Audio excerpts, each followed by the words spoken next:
So my first question will be for the Senate Race 42. So Jason and Ben, and we'll start with Jason. What are your thoughts on private sector flexibility to determine wage, benefit, scheduling, and employee classification decisions?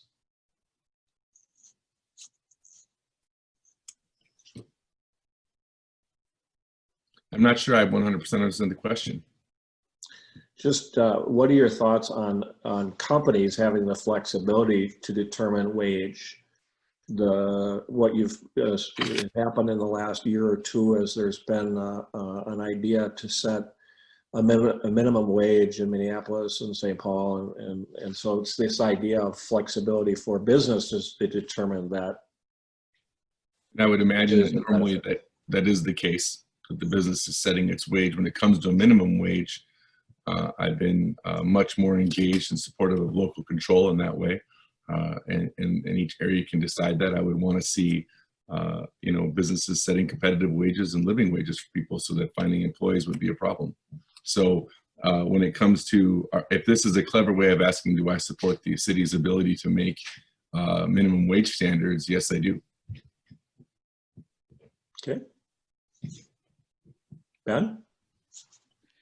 I am in favor of making sure that it's predictable for businesses across the board. And so I'm not exactly in favor of every city kind of having their own little regulations on everything for the wages and benefits and stuff like that. We need to make sure that it's predictable for businesses across the board, so that way if you're owning a business in White Bear or Shoreview or Lakeville, you can have predictability to be able to have the same systems for all three of your businesses, no matter where they're located.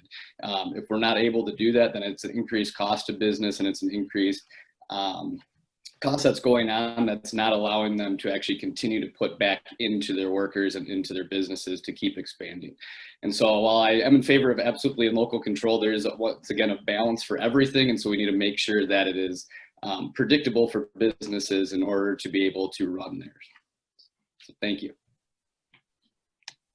Jason, did you want to have 30 more seconds? Sure. I think it's important to note that in all the conversations I've had with businesses and all the local cities, I've never heard this issue come up in that way before. I know there's concern about what Minneapolis and St. Paul are doing, but we're not Minneapolis and St. Paul.